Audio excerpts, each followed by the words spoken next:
What is up, everyone? This is Gavin Higashi with my Positive Insight interview, and this is Insight interview number 9.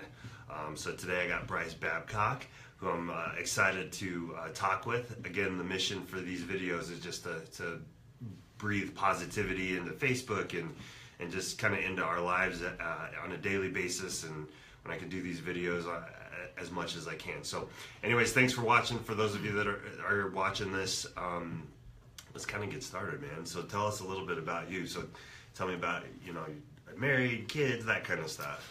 Yeah, so my name is Bryce, obviously. I am married. I have a wife. Her name's Alexandra. She's amazing. I have a 1.5-year-old as well who's waking me up every morning and just bringing joy into my life. So that's kind of what it's like at home at this point. That's awesome, man. Yeah. So for me, Bryce is the reason why I wanted to interview Bryce. He's just always positive, works extremely hard.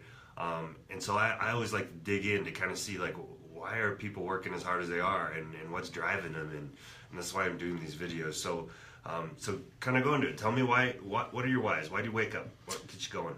I honestly, the biggest reason, and I just told you about my 1.5-year-old son, the biggest reason for me is he comes in and wakes me up every morning and just reminds me of the reason I'm doing what I do every day is so that my wife can stay at home and be with him and take care of him. And that really just pushes me through my day, and that's the reason why I get up. I want my family to have every opportunity to do everything that they want to do throughout this life. To be honest with you, the world, the way it is right now, it's just every day is important to me. Every day, we don't know how long we have, and that's just important for me to make sure that we do the things that we want to do in life and try to do it as successfully as possible. We only have so much time here, and that's kind of the goal of why I get up every day.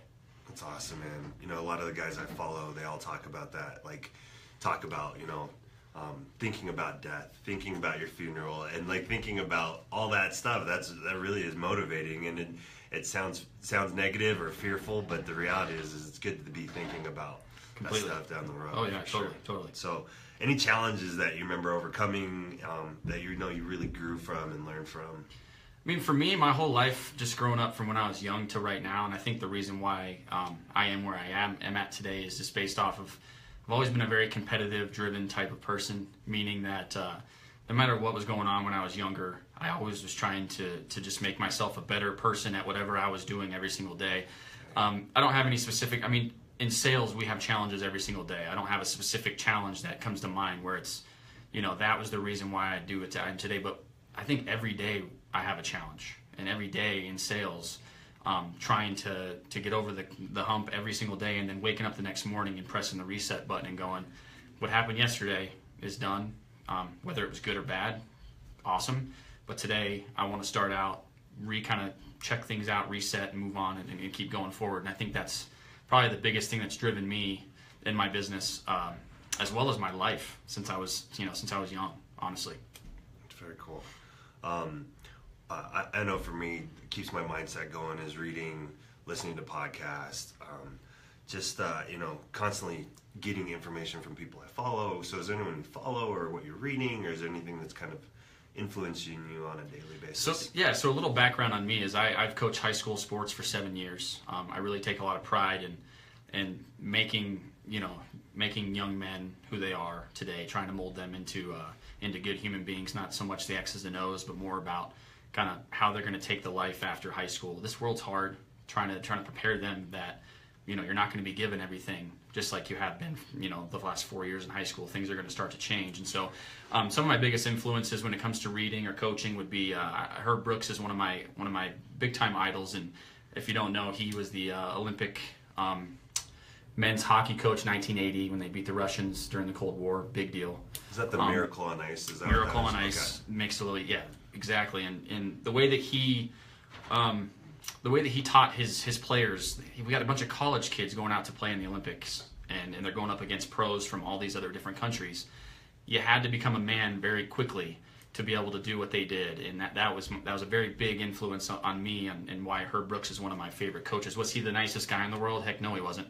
But he got through to his kids, and he made sure that they understood kind of how things needed to be, and that's what I really preach. I'm also a big fan of Bill McCartney, who was the head coach, University of Colorado, won a national, shared national championship up in Boulder. big time faith, big time character type guy.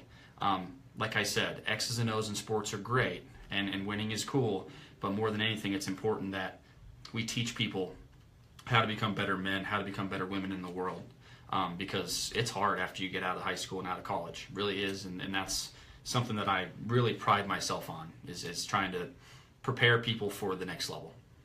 For me, it's crazy like how important mindset is in anything, right? And especially in sports.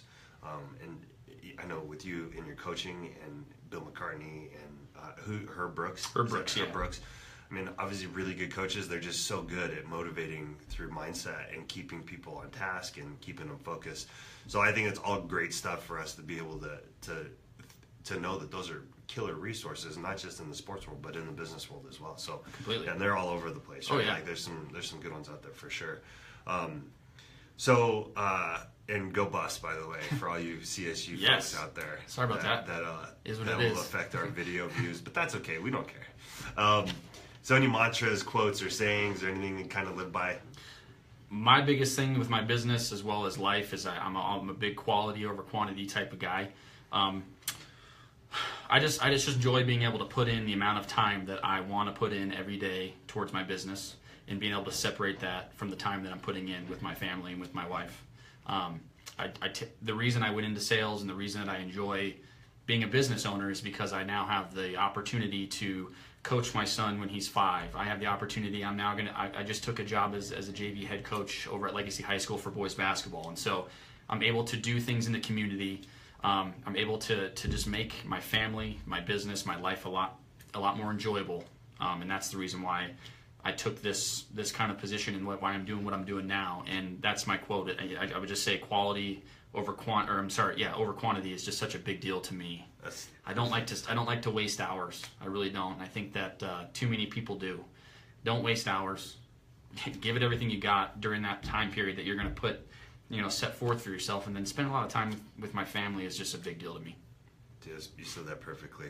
Thank you. Well, man, I really, really appreciate your time. I appreciate you doing this with me. I think you have so much to offer to anyone that crosses your path. So I appreciate your willingness to do this. I appreciate you having me. Thank you so much. Thanks for listening. Appreciate it. Yeah. Have a really good day. Later.